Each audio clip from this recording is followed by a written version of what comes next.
Gittin Daf Mem Tet Talmud Beis is the Torah rational Rabbi Shimon Darish Taima Dikra. We're getting to the essence of the idea of rational reasons for mitzvot and how we view that. The principle in understanding it is that there's a difference between an axiom and a principle of logic. That doesn't mean the axiom is illogical. It just means that the principles of logic in a system are built on the axioms that define the system. So the axioms can often only be understood if you're looking at it from outside of the system. The axioms are the outer limits of a system. So you can understand the outer limits of the universe if you're standing outside of the universe. But if you're inside the universe, you can't really understand the outer limits of the universe. And so with any system. So the axioms, we have axioms in physics, we have axioms in maths, we have axioms that define the parameters in which the system operates. Again, that doesn't mean the axioms are irrational, it just means that from within the system you can't always understand the workings of the axioms themselves. Let's have a look at the Mishnah and the Gemara. The Mishnah, that we need to know the Posuk in Parshas Mishpatim, Ki yaver ish sadeh ocherem v'shlachet bi'iro v'ir b'sadeh acher. If a person sends his cattle to graze in somebody else's field, meitav sadeyu meitav karmo yishalem. He damages his neighbor's field, either by trampling or by grazing. He has to pay the nizak, the person who is damaged, meitav sadeu, from the best of his property, meaning if he doesn't have cash and they have to claim the damages from his property, we claim from the best of his property. There's differences in property, as we'll see when we get to Bava Kama. There's Beinonit and there's Ziburit. There's good property, there's middle range property, and there's poor property.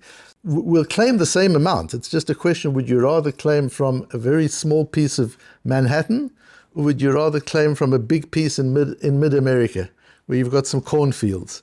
So even though the value of the property would be the same, it is to claim the more valuable, the property that sells more easily, for which there's more demand, and so on. So meitav sadeu means, of all his properties, we're going to take the finest of his property and claim from that for the nizak. The Mishnah says, Hanizakin shamin lahen be'idit. This principle that if you're damaged, you're paid from idit, from the best property. The reason this comes into Gittin is because it's this section we're dealing with a whole lot of laws that were instituted because of tikkun ha'olam, to just make the world a better place, to make the world operate better. And this is one of those. As Rashi says, the fact that we claim nezek from idit, from the finest of all the properties, is mikulu mipnei tikkun ha'olam, says Rashi. This is because of tikkun ha'olam. Well, that's why we do that. Ask the Gemara, mipnei tikkun ha'olam. What are you talking about? The reason that we claim from the finest property is a gezeira d'Rabbanan. The Rabbanan institute that to make the world a better place. Doraita here, this is in the Torah. Dichtiv meitav sadeu, meitav kamo yishalem. It says very clearly in the Torah that you've got to play from idit. What is the Mishnah talking about? Omar Abaye lo tzicha lo Rabbi Shmuel. So this we'll have to explain according to Rabbi Shmuel, says Abaye, that the Torah says that when we're talking about best property, middle property, lowest property, that spectrum judged by the range of property owned by the person who has been damaged, the claimant, or by the defendant, the person who damages. So Rabbi Shmuel says, really, the Torah says it works with the nizak. You look at the nizak's property, and based on his spectrum, we define what property needs to be claimed from. Kamash malam ibn tikkun ha'olam shaminim b'demazik. But the Rabbanan instituted, because of tikkun ha'olam, that we should look at the mazik's property and we claim from his best property, from the best property that he's had. So the nizak might have some property in South Africa, and some property in the Congo, and some property in the Sahara Desert. So for him, it is quite a low level. The finest property is quite a low level. The mazik might have property in New York, in Manhattan. We'll claim from Manhattan. Even though in the nizak spectrum, that's way beyond the spectrum. That's tikkun ha'olam, says Rabbi Shmuel. And the Gemara goes on with the machlokes Rabbi Akiva and Rabbi Shmuel. And then on Daf Mem Tes, the Gemara says, Lo olam matnitin Rabbi Akiva. Really, the Mishnah goes like Rabbi Akiva, the amar midoraita b'da mazik shaymina. Not like Rabbi Shmuel, who says it's a difference between the nizak and the mazik. No, the Torah itself says, you'll take the best of the mazik's property. You'll take that property in Manhattan, even though the nizak's best property is in Africa somewhere. But we'll take from the mazik's finest property. That's midoraisa. Rabbi Shimoni, but we're going like Rabbi Shimon, who Rashi says was the Talmud of Rabbi Akiva. The Darish Taima Dikra. Rabbi Shimon says that the reasons for mitzvahs are an important part of understanding them. Umatam kamar, so that he's giving a reason why the Torah, it's true, the Torah says you've got to claim from the best property. Rabbi Shimon would hold that you dorish tam b'dikra, that you were to say, and why does the Torah say that? Matam, hanizakin shamilem beidit mibnei tikkun olam. That's what the Mishnah is saying. The Mishnah goes like Rabbi Shimon, and it's giving you the philosophic reason for the mitzvah d'oraisa. The Torah says claim from the New York property. Says our Mishnah, and the reason the Torah says that is to make the world a better place. And then the Gemara goes on to explain, to disincentivize damages, so that people will look after their oxen, look after their property, because they'll realize they could lose their property in New York if their ox gets out of hand and causes damage, and the Beis Din has to claim for those damages. So to disincentivize damage and force people to take good care of their property, the Torah tells us to take from the best of the property. Says Tosfos, Lo pligi elahicha deika nafkuta. This machlokes, Rabbi Shimon and Rabbi Yehuda, who argue in Bava Metzia about whether there's a dosh in Talmud Ikra or not, whether you consider the reasons for the psukim or you don't, says Tosfos, that's only when there's a nafkamina, when there's a halachic difference. On that, Rabbi Shimon says, we will use the philosophy in order to make a halachic decision, where you could say it, maybe it's this, maybe it's that. So for the example we have in Bava Metzia is the question of not taking security. If you take security from a poor woman, you have to bring the security back every day. If you take clothes that she needs in the nighttime, you've got to bring it back for the night, for the daytime, for the day, and so on. And the Gemara discusses there on that mission in Bava Metzia, Daf Kuf Tes Vov, the Gabi Lotach Bol Beged Almana, the Kamar Ashira Memeshkinin Nota, where Rabbi Shimon concludes, if she's a wealthy woman, you don't have to give it back to her. You can take it because she's got lots of clothes. But the Torah says you've got to be careful. You can't take away something that she needs. Yeah, that's for a poor woman. But since the reason is because she might need it, a rich woman doesn't need it. You can take it away. Rabbi Yehuda says you can't mess around with the psukim. That's the halacha. That's what it is. So explains Tosfos, this idea of whether darshin and Talmud Ikra or not is where you're using the philosophy to reach halachic conclusion. On that, Rabbi Shimon says we use the philosophy to make halachic conclusions. Rabbi Yehuda says you don't. Says Tosfos, but where there's no nafkamina halacha, where there's no halachic ramification to it, then everybody agrees there's a taima dikra. Everybody agrees there's a reason, there's a philosophy behind the pasuk. And doshim taima dikra, you're entitled to study the reason. Rabbi Yehuda doesn't agree with that. Rabbi Yehuda just says you can't use the philosophy in order to make a halachic decision. The halachic decision has to be made mathematically using the principles of halacha. You don't use philosophy to make halachic decisions. Rabbi Shimon says that you may do so. That Tosfos is important as we get into the whole issue about Talmud Ikra, about reasons for the psukim. And it starts with, the Rambam has a whole section in the third chelik of Moreh Nevuchim. And we're going to discuss in one moment how to understand, how to frame Moreh Nevuchim. It's in the third section, this Perek Chof Vav, and then Lamed Aleph and Lamed Beis, and on that whole section of Moreh Nevuchim, the Rambam goes into the two views. The one view is that he explains in Perek Lamed Aleph, the one view is it's wrong to say that there's a reason for the mitzvahs because you're diminishing the mitzvahs into something that is rational to a human being. And the mitzvahs are super rational. They come from the Rebbeinu Shem. We're not going to limit them, to contain them in our own limited rational reasoning. The Rambam disagrees with that completely and rejects it completely and says the Rebbeinu Shem is the source of Chokhmah. The Torah is Chokhmas HaChaim.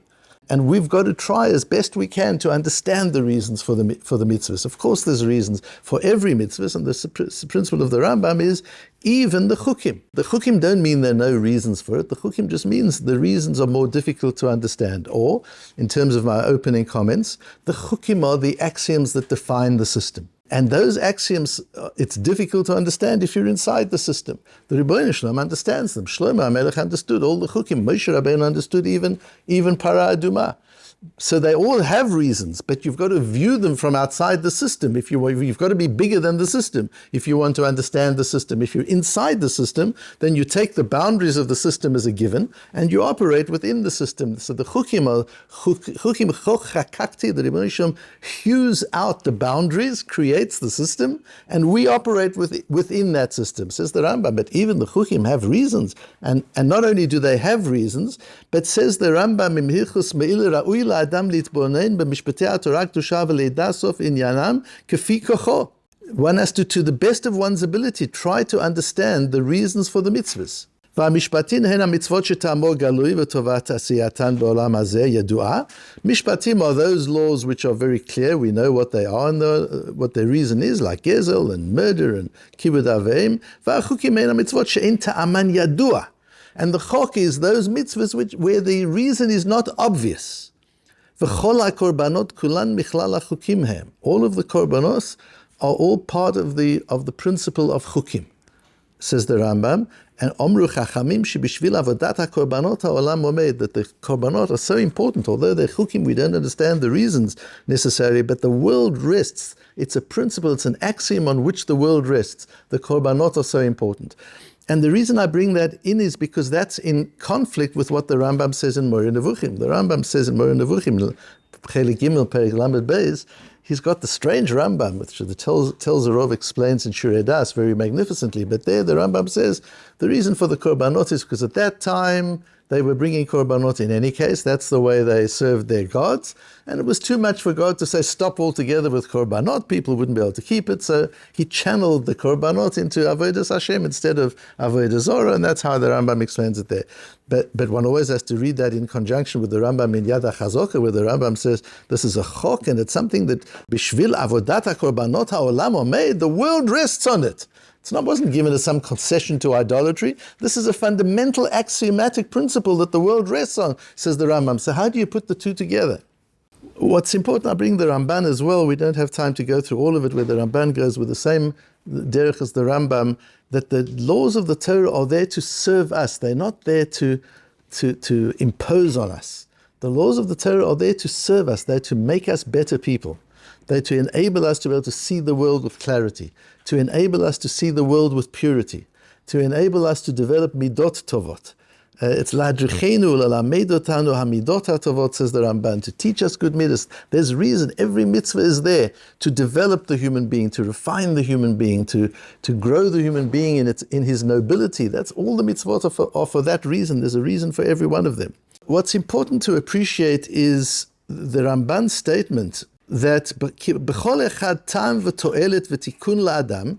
Yes, in every mitzvah there's a reason and a value to the human being. The mitzvah serves the human being.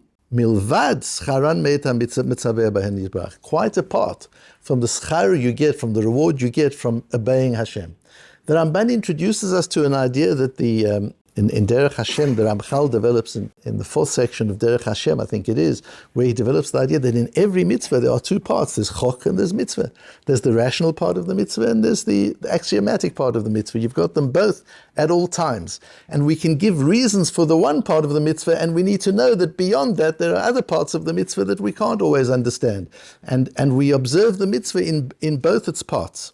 But in order to understand this conflict between the Moreh Nevuchim, the Rambam's Guide to the Perplexed, and the Yad HaChazaka, where in the Guide to the Perplexed he gives this reason for korbanot, which is like historic and comparative religion. It's quite interesting. And yet in the Yad HaChazaka he says this is a foundation of the world. Is the idea that I've often spoken about from the Drashot Haran, that there are two systems that we live in.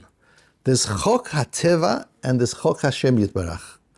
Chok HaTeva is the natural system of physics, the natural system of science.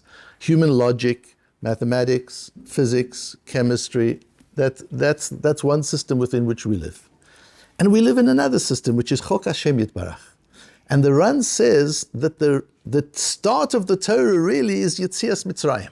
HaChodesh Hazeh Lachem is where the Torah really does start.